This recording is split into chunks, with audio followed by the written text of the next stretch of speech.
سورۃ النساء کی آیت نمبر 130 یہ بھی ایک کرٹیکل آیت ہے، اور یہ اسلام کی خوبصورتی ہے کہ اسلام نے جہاں پر میاں بیوی کے بانڈ کو اتنی اہمیت دی ہے کہ آخری درجے تک اوائڈ کیا ہے کہ میاں بیوی کے درمیان طلاق نہ ہو، لیکن ایک راستہ کھول دیے کہ بعض اوقات ناگزیر ہو جاتا ہے طلاق والا معاملہ، تو اس کے بارے میں اللہ تعالیٰ نے فرمایا وَإِن يَتَفَرَّقَا، اگر میاں بیوی دونوں جدا ہو جائیں کنسنسس کے ساتھ، وہ یہ طے کر لے کہ اب ہم ایک دوسرے کے ساتھ گزارا نہیں کر سکتے، یغنی اللہ کلم من سعتہ، تو اللہ تعالیٰ سب کو جو ہے وہ وسیع بخشش سے ان کے لیے کوئی راستہ نکال دے گا، وَكَانَ اللَّهُ وَاسِعًا حَكِيمًا، اور اللہ تعالیٰ وسعت والا ہے اور حکمت والا ہے، یعنی اگر میاں بیوی کسی معاملے میں الگ ہو جاتے ہیں تو اللہ تعالیٰ دونوں کے لیے کوئی راہ نکال دے گا، یعنی اس بیوی کو کوئی نیا اچھا شوہر دے دے گا اور اس شوہر کو کوئی نئی اچھی بیوی مل جائے گی، یعنی اگر یہ نظر آ رہا ہے کہ رشتہ نبھنے والا نہیں ہے تو زبردستی وہ رشتہ آپ نے نبھانا نہیں ہے، اور ہمارے معاشرے میں یہی ہوتا ہے، اکثر آپ سنتے ہیں نا 20 سال بعد طلاق ہوگی، 30 سال بعد طلاق ہوگی، کیوں؟ وہ رشتہ داروں کے پریشر کی وجہ سے رشتہ چل رہا ہوتا ہے، یا اولاد کی وجہ سے کمپرومائز کرنے کی وجہ سے چل رہا ہوتا ہے، تو شروع ہی میں علیحدگی اختیار کر لینی چاہیے اگر آپ کو یہ نظر آ رہا ہے کہ یہ معاملات آگے نہیں چل رہے۔ لیکن وہ بات اپنی جگہ موجود ہے، سنن ابی داؤد میں حدیث ہے کہ اللہ تعالیٰ کو حلال چیزوں میں سب سے ناپسندیدہ طلاق، حلال اس لیے کہ بعض اوقات واقعی ضرورت پڑ سکتی ہے، اب کسی کی عورت جو ہے وہ کھلی بے حیائی پہ اتری ہوئی ہے اور بار بار سمجھانے کے باوجود باز نہیں آ رہی، تو ظاہر ہے پھر آخری حل تو یہی ہے نا، یہ نہ ہو کہ وہ اس کی اولاد کو بھی برباد کر دے، تو آخری ڈیسیجن تو ہے، لیکن اس میں قرآن میں کہا گیا کہ اگر کوئی عورت بے حیائی پہ اترے، سورۃ النساء میں ہی گزرا ہے، تو سب سے پہلے اسے اپنے بستر سے الگ کرو، پھر بھی نہ وہ مانے پھر اسے مارو، لیکن مارنے میں وحشیوں کی طرح نہیں مارنا، جیسے ایک بچوں کو تنبیہ کے لیے مارا جاتا ہے، وہ بھی بخاری مسلم میں حدیث ہے، نبی علیہ السلام نے چہرے پہ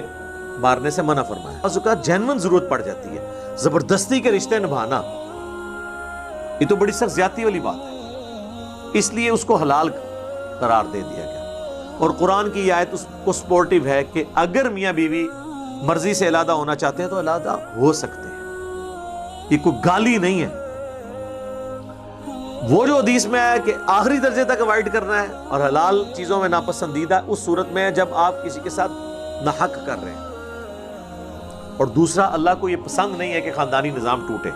لیکن اگر خاندانی نظام اس علیحدگی سے بچتا ہو پھر علیحدگی میں عافیت ہے۔ اگر جسم پہ ایسا پھوڑا نکل آئے کہ جو پورے جسم کو تعفن کا شکار کر کے انسان کی موت کا سبب بن سکتا ہے،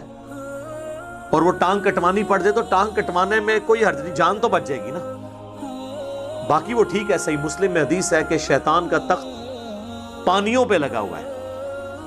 شام کے وقت سارے چیلے اس کے اکٹھے ہو کر پورے دن کی کارگزاری اسے سناتے ہیں، کوئی کہتا ہے میں نے آج فلاں شخص سے چوری کروائی، کوئی کہتا ہے میں نے فلاں شخص سے بدکاری کروائی، تو وہ شیطان امپریس نہیں ہوتا، پھر ایک چیلا آگے کہتا ہے کہ آج میں نے میاں بیوی کے درمیان علیحدگی کروا دی، تو شیطان اسے گلے لگا کے ملتا ہے کہ اصل کام تو نے کیا ہے، کیونکہ باقی سارے گناہوں کی ماں یہ ہے کہ خاندانی نظام ٹوٹ جائے۔ خاندانی نظام میاں بیوی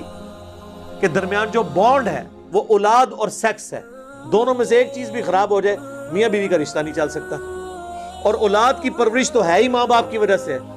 آپ دیکھ لیں کہ جن کے ماں باپ کی طلاق بچپن میں ہو جاتی ہے، ایسے بچوں کے مینٹل ماڈلز بدل جاتے ہیں پوری زندگی کے لیے،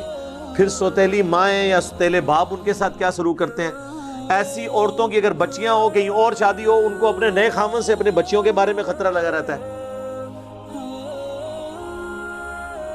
اسی طریقے سے سوتیلی مائیں بھی بڑا برا سلوک کرتی ہیں، تو یہ ایک بڑا خطرناک معاملہ ہے۔ اس لیے یعنی شیطان کو بھی پتا ہے کہ میں نے خاندانی نظام برباد کیا تو میں دنیا کی ہر برائی اس کے ذریعے انجیکٹ کر سکتا ہوں معاشرے میں، اس لیے پھر اس چیز کو ناپسندیدہ قرار دیا گیا۔ حتیٰ کہ جامعہ ترمذی میں حدیث ہے کہ جو عورت بغیر کسی وجہ کے اپنے خامن سے طلاق لے گی قیامت والے دن وہ جنت کی خوشبو بھی نہیں پائے گی۔ صحیح مسلم میں حدیث ہے کہ کوئی شخص اپنی بیوی سے بغض نہ رکھے، اگر تمہیں اس کی کچھ عادتیں ناپسندیدہ ہیں تو اس کی کچھ عادتیں اچھی بھی ہوں گی۔ میں سمجھتا ہوں کہ دنیا کی ہر عورت میں جو بیوی ہے ایک عادت ایسی ہے جو مردوں میں بڑی کم ہوتی ہے،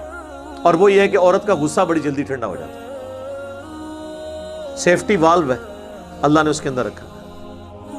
اس ٹائم تو لگ رہا ہوتا ہے کہ اگر اس کو طلاق کا اختیار ہو تو مجھے آج ہی فارغ کر دے، لیکن کچھ عرصے کے بعد وہ بالکل ٹھیک ہو جاتی ہے۔ یہ اس کی نیچر ہے،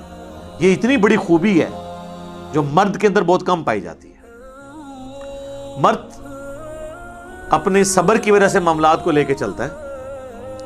لیکن عورت جو ہے وہ اتنی جذباتی نیچر کی ہے کہ وہ تو اس وقت فوراً کر گزرے، اس لیے اللہ تعالیٰ نے طلاق کا حق مرد کو دیا، ادروائز تو روزانہ طلاق ہو جائے۔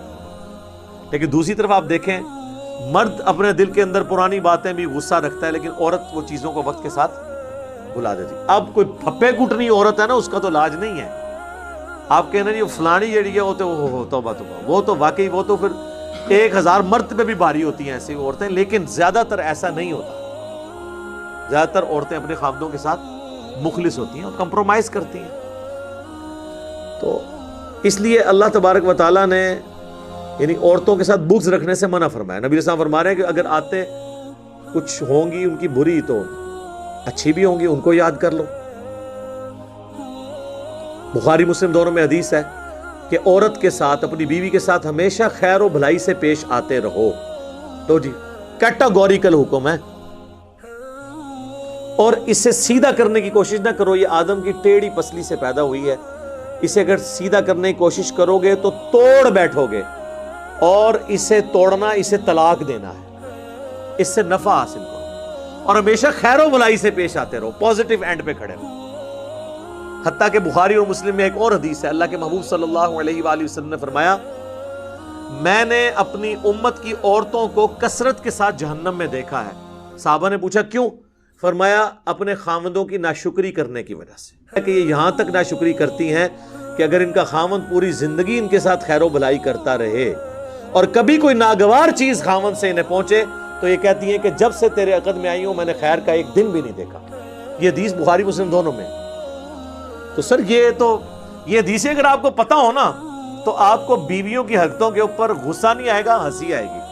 کہ بالکل حضور نے بھی یہی کہا تھا۔ ہوتا ہے، ہم تو اللہ کے فضل سے کئی دفعہ اس تجربے سے گزرے ہیں، ٹھیک ہے، تو سب لوگ گزرتے ہیں۔ تو پھر جب کوئی اس طرح بیوی کسی کے ساتھ کر رہی ہو نا تو اس کو چاہیے وہ کہ صدق رسول اللہ، یا رسول اللہ آپ نے سچ کہا تھا۔ ایسے ہی ہوتا ہے، لیکن یہ وقتی طور پہ ہوتا ہے۔ آپ دیکھیں حضور نے کہیں ترغیب یہ نہیں دلائی ہے کہ ایسی عورت کو چھوڑ دو، فرمایا یہ عورتیں ایسی ہوتی ہیں ان کے ساتھ اس طریقے سے گزارا کرو۔ اور عورتوں کو کہا کہ تمہیں میں نے جہنم میں کثرت میں دیکھا ہے۔ ایک اور حدیث ہے بخاری اور مسلم کی، اس میں الفاظ ہیں کہ تم اپنی زبان سے اپنے شوہروں کو تکلیف دیتی ہو، اے عورتوں زیادہ سے زیادہ صدقہ کرو تاکہ تم جہنم سے بچ سکو، میں نے کثرت کے ساتھ تمہیں جہنم میں دیکھا ہے اپنے خاوندوں کے ساتھ ناشکری کرنے کی وجہ سے۔ اسی لیے تو حضور نے فرمایا تھا، سنن ابی داؤد میں حدیث ہے کہ اگر میں سجدہ جائز سمجھتا تو عورتوں سے کہتا کہ اپنے خاوندوں کو سجدہ کریں، اس حق کے سبب جو اللہ نے ان کو دیا۔ لیکن اس کا یہ مطلب نہیں ہے کہ اب خاوند جو ہے وہ زبردستی اس کے ساتھ کرنا شروع کرے گا، اس پہ ظلم کرنا شروع کر دے گا، نہیں۔ جامعہ ترمذی میں حدیث ہے، اللہ کے محبوب صلی اللہ علیہ وآلہ وسلم نے فرمایا تم میں سب سے بہتر وہ ہے جو اپنے گھر والوں کے لیے بہتر ہے۔